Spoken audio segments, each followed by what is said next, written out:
வணக்கம். ஐயா சு. வெங்கடேசன் அவர்கள் எழுதிய வீரயுக நாயகன் வேல் பாரி பகுதி 110. முழு படையுடன் ஆற்றை கடந்து செவ்வரிமேட்டின் உச்சியில் ஏறி நின்றான் பாரி.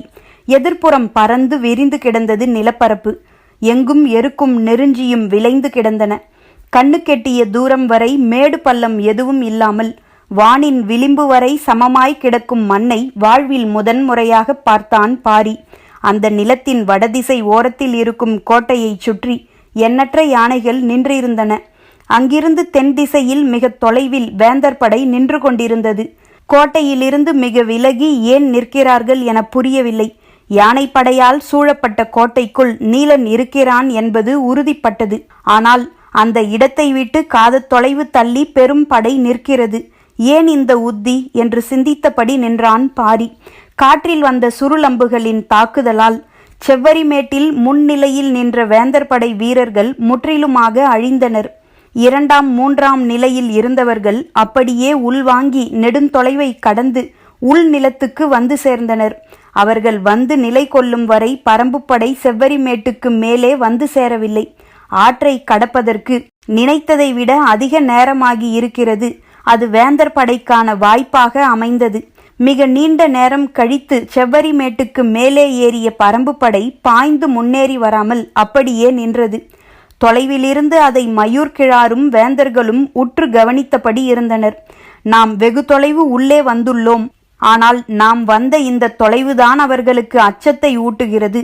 உள் நிலப்பரப்புக்குள் வர அவர்களுக்கு தயக்கமும் மிரட்சியும் இருப்பதை அவர்களின் செயல் வெளிப்படுத்துகிறது என்று கருதினர். மயூர்கிழார் சொன்னார், இதுதான் நாம் முதலில் போர்க்களத்துக்காக தேர்வு செய்த இடம். முடத்திருக்கன் இங்கேதான் திசைவேழரை அழைத்து வந்தான். ஆனால் நமது திட்டத்துக்கு எதிராக செயல்பட்ட திசைவேழர் அவர் தேர்வு செய்த தட்டியங்காட்டிலேயே செத்தொழிந்தார். வெங்கல் நாட்டின் பெருந்தெய்வம் வெண்ணிறை மாடச்சி குடிகொண்டுள்ள நிலம் இது. மலைக்காட்டில் உள்ள தீய சக்திகளை நிலத்தில் அண்டவிடாமல் மனிதர்களையும் மாட்டினங்களையும் காக்கும் மாடச்சியின் நிலத்துக்கே நாம் வந்து சேர்ந்துள்ளோம். இங்குதான் பாரியின் அழிவு நிகழப்போகிறது. காட்டுப்புலிகள் நாட்டு மாடுகளை வேட்டையாடிய காலம் முடிந்துவிட்டது. நாம் திருப்பி தாக்கி அவர்களை முழு முற்றாக அழித்தொழிக்க தெய்வம் ஏற்படுத்தி கொடுத்த இந்த வாய்ப்பை பயன்படுத்தினால் வேந்தர்கள் மூவருக்கும் வெற்றி உறுதி என்றார். இதுவரை பேசியது போல் அல்லாமல் இப்போது தெய்வத்தை துணைக்கு அழைத்து பேசினார். மனிதனின் எந்த முயற்சியின் வழியேயும் கிடைக்காத நம்பிக்கை தெய்வத்தின் பெயரால் ஏற்படுகிறது. வேந்தர்கள் மறுப்பு சொல் ஏதும் சொல்லவில்லை. அடுத்த கணமே தனது திட்டத்தை கூறலானார் மயூர்கிழார். அவரது வேகமும் வெறியும் முன்னிலும் கூடுதலாக இருந்தன. காரணம், வேந்தர்கள் மூவரும் மனதளவில் போரை கைவிடும் முடிவுக்கு வந்துவிட்டனர் என்பதை அவர் அறிவார். மூவேந்தர்களும் இந்த நிலம் விட்டு அகன்று தங்களின் தலைநகரங்களுக்கு போய்விடுவார்கள். ஆனால் இனி தானோ தனது நாடோ இங்கு இருக்க இயலாது. அனைத்தும் அழித்தொழிக்கப்பட்டுவிட்டன. மீதம் இருப்பதும் இன்றைய பகலுக்குள் முடிந்துவிடும். எனவே கிடைக்கும் கடைசி வாய்ப்பை பயன்படுத்தி பாரியை அழிக்க வேண்டும் என நினைத்தார். கண்ணுக்கு முன்னால் இருப்பது பரம்பின் சின்னஞ்சிறிய படை. நமது திட்டத்தால் அவர்களை 3ஆக பிரிப்போம்.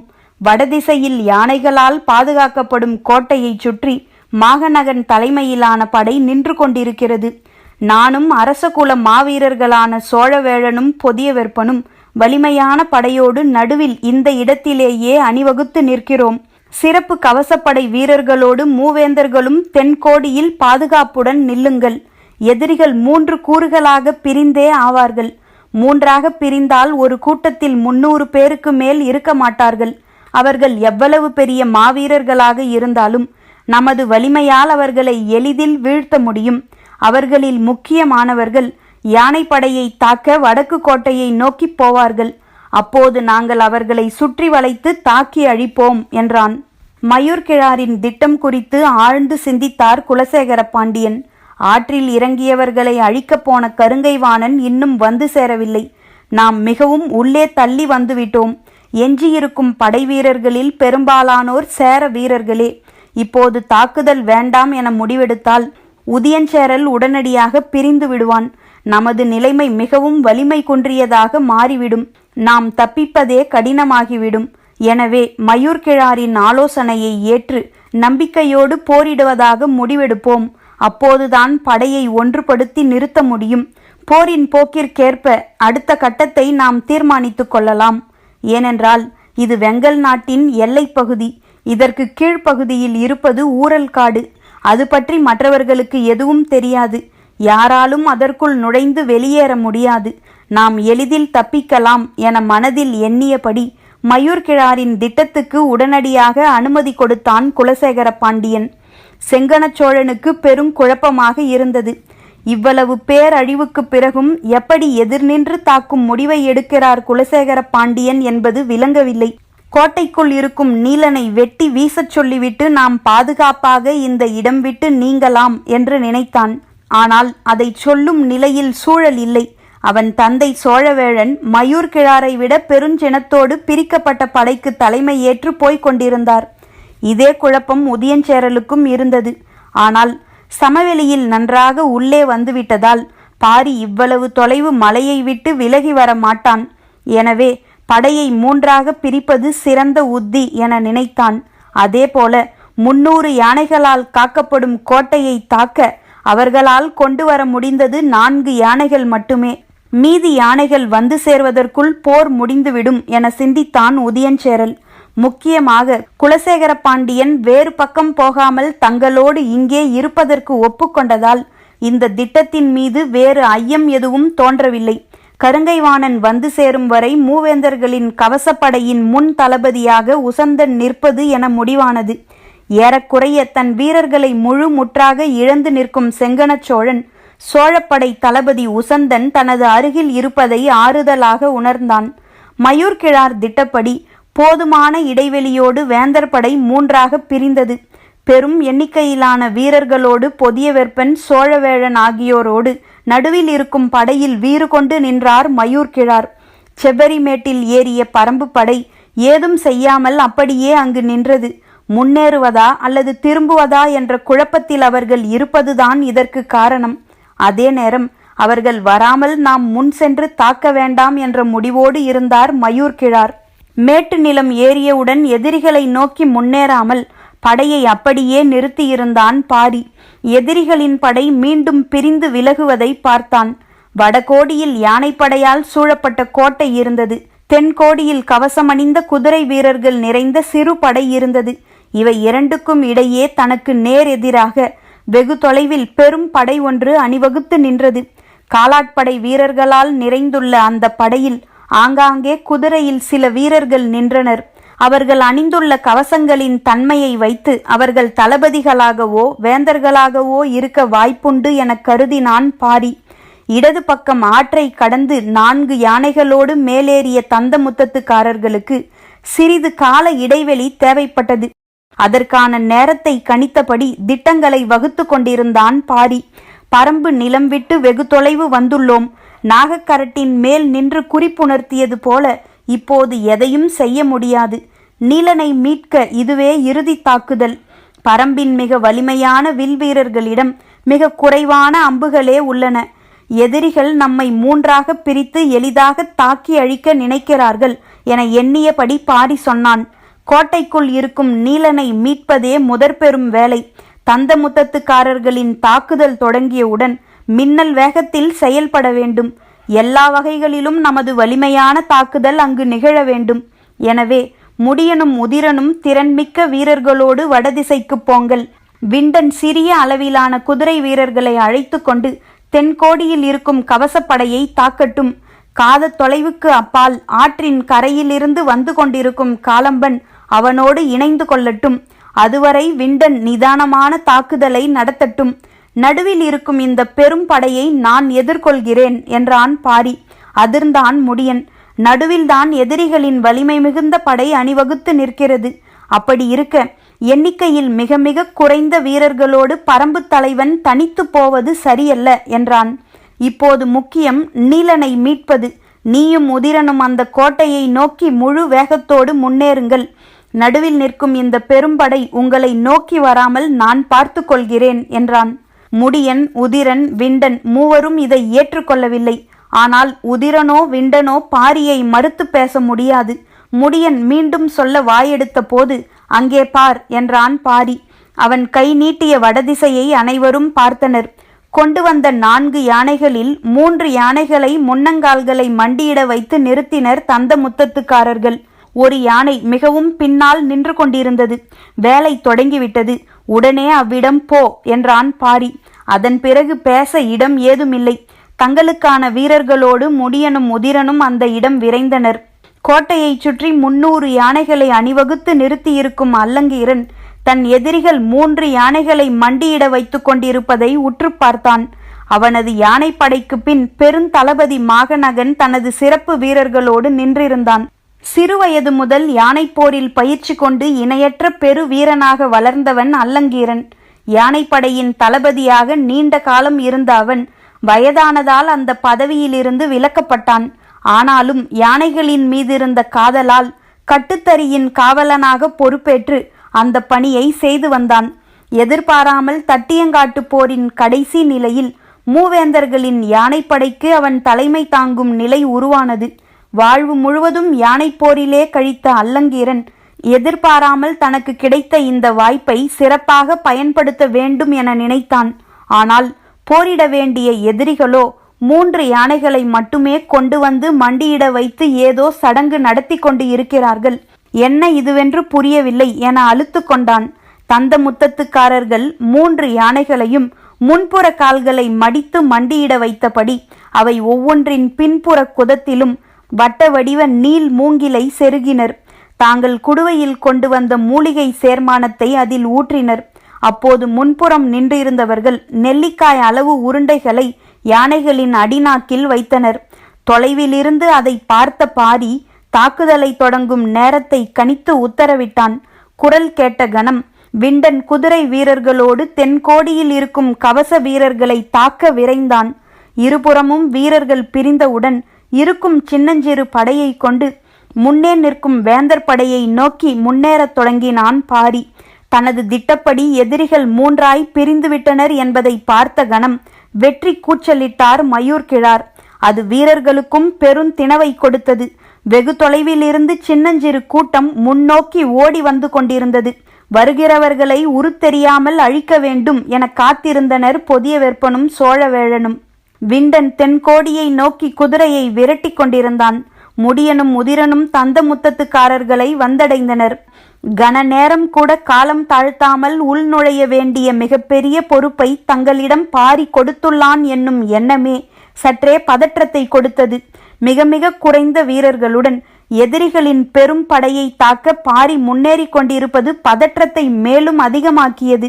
நீலனை மீட்டவுடன் விரைந்து போய் பாரியோடு இணைய வேண்டும் என துடிப்பேறி இருந்தான் முடியன். மூலிகை சாறு முழுவதும் ஊற்றப்பட்டவுடன் மூங்கிலை உருவி எடுத்தனர். மண்டியிட்ட முன்னங்கால்கள் மேலெழுந்தன. ஒவ்வொரு யானைக்கு அருகிலும் அவை ஒவ்வொன்றின் காலின் பெருநக கணுவை மிதித்தபடி வாய்க்குள் கையை விட்டு நாக்கை பிடித்து கொண்டு சரியான பொழுதுக்காக காத்திருந்தனர் அந்தந்த யானையின் பாகன்கள். அச்சம் என்பது துளி கூட இல்லாதவன் மட்டுமே செய்யக்கூடிய வேலை இது. யானைக்கு மதம் உண்டானால் காடு தாங்காது என்பது பொது வழக்கு. ஆனால் குட்ட மதம், சரள மதம், உள்மதம் என்று 3 வகை மதங்கள் உண்டு. இந்த 3 வகை மதங்களையும் பிற யானையை கொண்டும் பாகன்களை கொண்டும் மாற்று நஞ்சை செலுத்தியும் அடக்கலாம். ஆனால் இந்த 3க்கும் அப்பால் 4ஆம் வகை மதம் ஒன்று உண்டு. அதன் பெயர் எரிமதம். அந்த வகை மதம் கண்டால் அந்த யானையை எதிர்கொள்ள எந்த உயிராலும் முடியாது.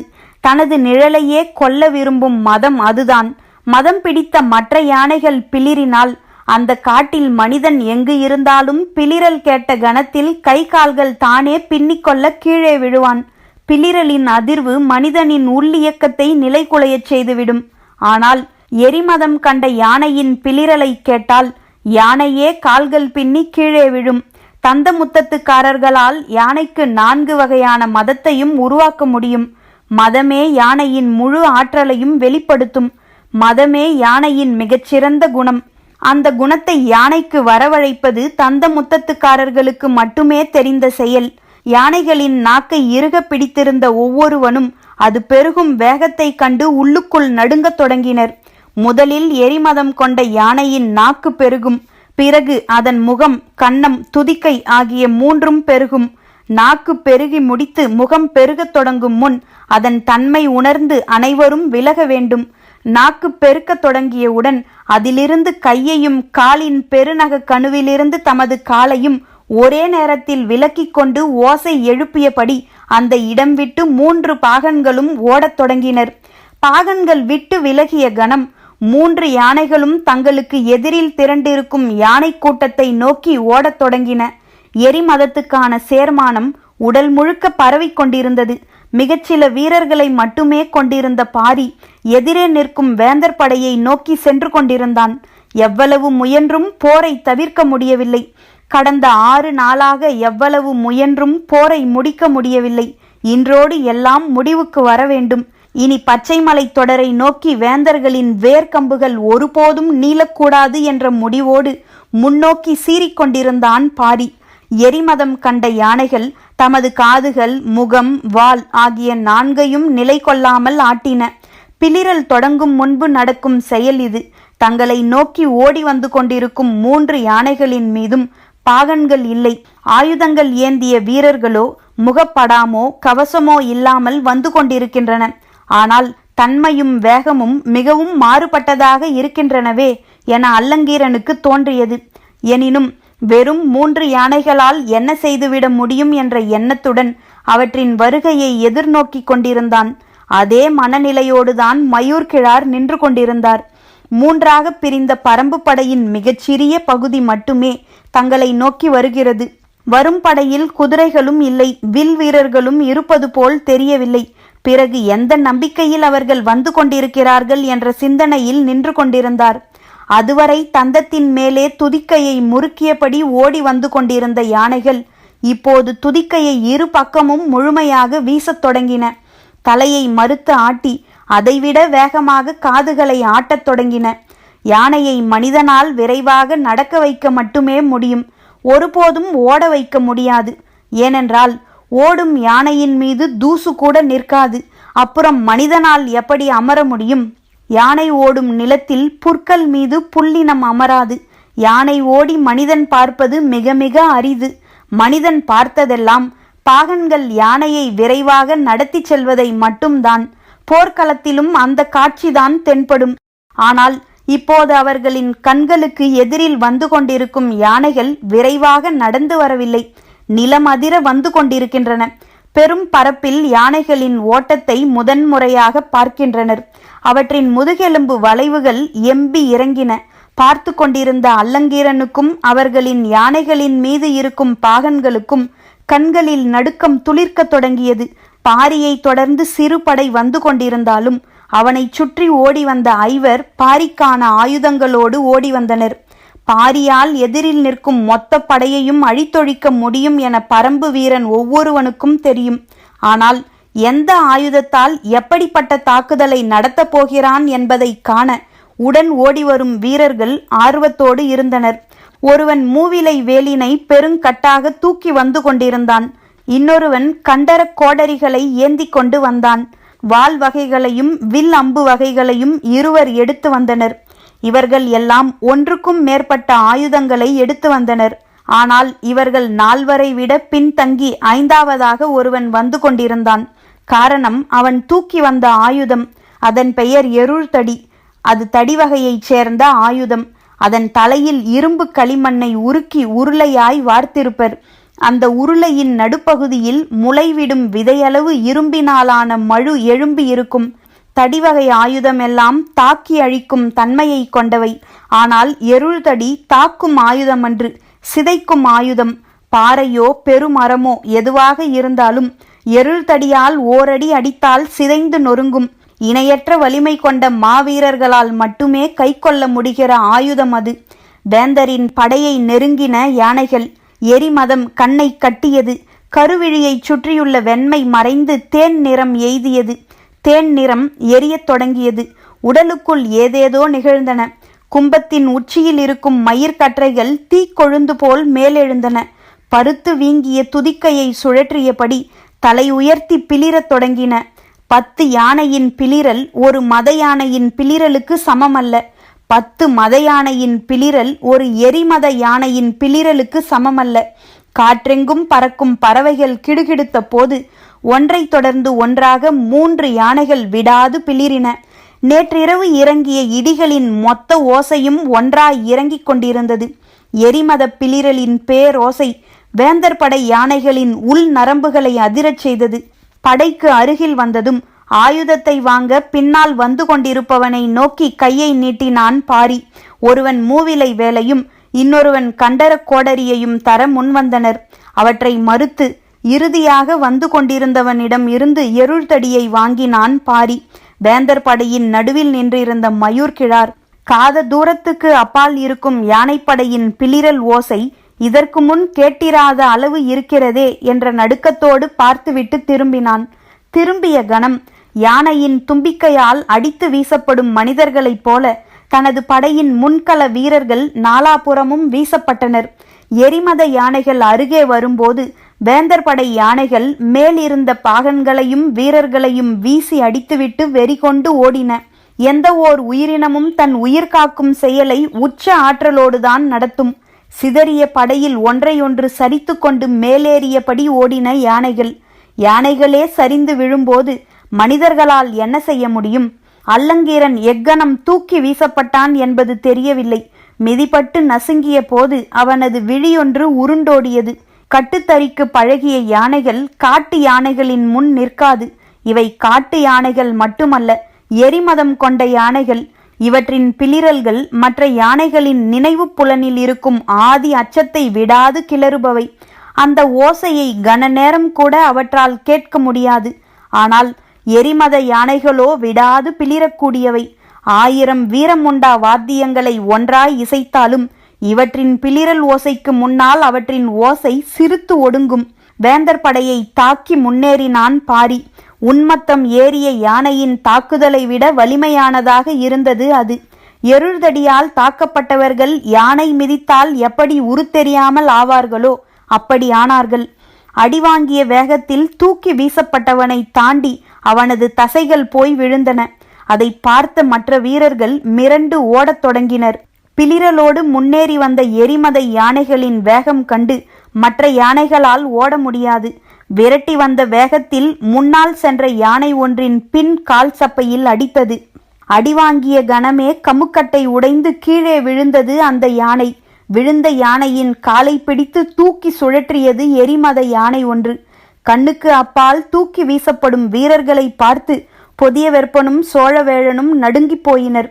என்ன நடக்கிறது என்பதை அறிய மயூர்கிழார் சற்றே முன்னேறி வந்தார். சிதையும் வீரர்களுக்கு நம்பிக்கையூட்டும் சொற்களை உச்சரித்தபடி வேகமாக முன்னேறி வந்தவர் அருகில் நெருங்கியதும் எதிர்ப்பட்ட காட்சியை கண்டு உறைந்து நின்றார். எருள்தடியை சுழற்றி கொண்டு முன்னேறியவன் பரம்பின் தலைவன் பாரி. அவனை பார்த்த கணம் நினைவின் புலனுக்குள் மூழ்கி கிடந்த ஆதி அச்சம் பீரிட்டு மேலே வந்தது. உள் நரம்புகள் அதிரத் தொடங்கின. அவனது கைகளால் நடுக்கத்தை மீறி ஆயுதத்தை இறுகப் பற்ற முடியவில்லை. அவனது உள் இயக்கம் நிலை குலைந்து கொண்டிருந்தது. தட்டியங்காட்டில் எத்தனையோ முறை பரம்பு தளபதிகளிடம் தப்பி பிழைத்தவன் பாரியின் எதிரே நின்று கொண்டிருந்தான். அவனை பார்த்த வேகத்தில் 4 எட்டு முன்னோக்கி பாய்ந்தான் பாரி. பாயும் வேகத்தில் எருள்தடி காற்றை கிழித்து முன்னகர்ந்து கொண்டிருந்தது. ஆட்டுக்குட்டியைப் போல யானை ஒன்று தூக்கி வீசப்படுவதை தென்கோடியில் நின்றிருந்த வேந்தர்கள் மூவரும் பார்த்தனர். அந்த ஒரு காட்சி அவர்களுக்கு சொல்ல வேண்டிய எல்லாவற்றையும் சொல்லியது. கோட்டையை சுற்றி நிறுத்தப்பட்ட 300 யானைகளும் சிதைக்கப்பட்ட புற்றிலிருந்து வெளியேறும் கரையான்களைப் போல ஓடிக்கொண்டிருந்தன. குலசேகர பாண்டியன் தனது 2ஆம் திட்டத்துக்கு ஆயத்தமாக தொடங்கினான். ஊரல் காட்டை நோக்கி வந்துவிடு என்று தன் மகனுக்கு செய்தியை கூற 3 வீரர்களை மையப்படையை நோக்கி அனுப்பினான். வடகோடியில் நின்றிருந்த வேந்தர் படையை தாக்க அனுப்பப்பட்ட விண்டன் கடும் தாக்குதலை நடத்தினான். ஆனால் முன்னின்ற கவசப்படை வீரர்கள் மீது தனது சிறு படையால் பெரும் பாதிப்பை உருவாக்க முடியவில்லை. ஆனாலும் காலம்பனின் வருகையை கணித்து அதற்கேற்ப தாக்குதலை தொடுத்து கொண்டிருந்தான்.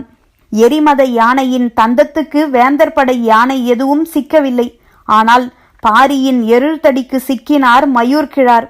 நடுங்கும் கைகளோடு பாரியின் மீது வாள் கொண்டு தாக்குதல் தொடுக்க அவன் முற்பட்ட போது எரிமத யானையின் காலில் கட்டெரும்பின் தலை நசுங்குவதைப் போல் எருள்தடியால் நசுங்கியது மயூர்கிழாரின் தலை. குலசேகர பாண்டியன் பின்புறமாக நகர்ந்து கொண்டிருப்பதை பார்த்தான் செங்கணச் சோழன். உசந்தன் தலைமையிலான நமது கவசப்படை வலிமையாக நின்று போரிட்டு கொண்டிருக்கிறது. ஆனால் கருங்கைவாணன் இன்னும் வந்து சேரவில்லை. சூழலின் மொத்தமும் அழிவை நோக்கி போய்க் கொண்டிருக்கிறது.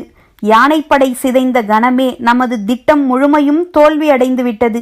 தான் தப்பிப்பது மட்டுமே இப்போதைய தேவை என உணர்ந்தான் செங்கணச் சோழன். ஆனால் அவனை சுற்றி நின்று கொண்டிருந்த சோழ வீரர்களோ மிக மிக குறைவானவர்களே. அவர்களின் உதவியால் பாதுகாப்பாக இந்த இடத்தை விட்டு வெளியேற முடியாது. அதுவும் அவனால் குதிரையில் உட்கார்ந்த நிலையில் விரைந்து செல்ல முடியாது. எழுவனாற்றில் ஏற்பட்ட தாக்குதலால் அந்நிலையை அடைந்தான். போதிய வீரர்கள் சூழவிருந்து தப்பித்தால் மட்டுமே உயிர் பிழைக்க முடியும் என்ற நிலையில் தனது குதிரையை உதியஞ்சேரலை நோக்கி செலுத்தினான். யானைப்படை சிதைந்ததைப் போல நடுவில் நின்றிருந்த பெரும் படையும் சிதையத் தொடங்கியது. மயூர்கிழாரின் தலையை நசுக்கி தூக்கி வீசினான் பாரி. அத்துடன் அந்த பெரும் படை ஈரக்குலை நடுங்க உயிர் பிழைக்கும் ஓட்டத்தை தொடங்கியது. பாரியை சுற்றி நின்றவர்கள் தொலைவில் நிற்கும் சோழ வேழனையும் பொதிய வெப்பனையும் அடையாளம் காட்டினர். யானைப்படை சிதறிய வேகத்தில் கோட்டை அருகில் இருந்த வீரர்களை நோக்கி முடியனும் உதிரனும் பாய்ந்து முன்னேறினர். இந்த போரின் மிக முக்கியமான பணியே இனிதான் இருக்கிறது. சிறு கவனப்பிசகோ வேகக்குறைவோ இருந்துவிடக்கூடாது. துல்லியமான தாக்குதலுக்கு ஆயத்த நிலையில் குதிரையில் விரைந்து கொண்டிருந்தனர் முடியனும் உதிரனும். உதியஞ்சேரலிடம் கைகள் குவித்து கேட்டான் செங்கணச் சோழன், என்னை இந்த இடம் விட்டு பாதுகாப்பாய் வெளியேற்று. 3ஆம் நிலையில் நின்ற வேந்தர் படையில் அதிகம் இருப்பவர்கள் சேர வீரர்களே. அதனால்தான் உதியஞ்சேரலிடம் உதவி கேட்டான். ஆனால் உதவியாக கேட்காமல், இதை நீ செய்வதற்கு கைமாறாய் நான் உனக்கு ஒன்று தருகிறேன் என்றான். போர்க்களத்தின் கடைசி கணத்தில் உயிர் பிழைக்க தப்பிச் செல்வது பற்றி சிந்தித்து கொண்டிருக்கும் நிலையில் நீங்கள் எனக்கு என்ன தந்துவிட முடியும் என கேட்டான் உதியஞ்சேரல். தனக்கு அருகில் நின்ற வேளக்கார படையைச் சேர்ந்த வீரனை நோக்கி செங்கணச் சோழன் கையை நீட்ட, அவனோ பட்டு துணியால் சுற்றப்பட்ட ஓலைச்சுவடியின் கட்டொன்றை எடுத்து கொடுத்தான். அதை உதியஞ்சேரலை நோக்கி நீட்டினான் செங்கணச் சோழன். என்ன இது என்று உதியஞ்சேரல் கேட்கும் முன் செங்கணச் சோழன் சொன்னான், பச்சை மலையில் உள்ள 14 வேளிர் குலங்களும் தங்களின் விலை மதிப்பு மிக்க செல்வங்களை காலம் காலமாக பாழி நகரில்தான் சேமித்து வைக்கின்றன. இன்னும் எத்தனை ஆயிரம் ஆண்டுகள் ஆனாலும் அந்த இடமும் அதற்கான குறிப்புகளும் மாறப்போவதில்லை.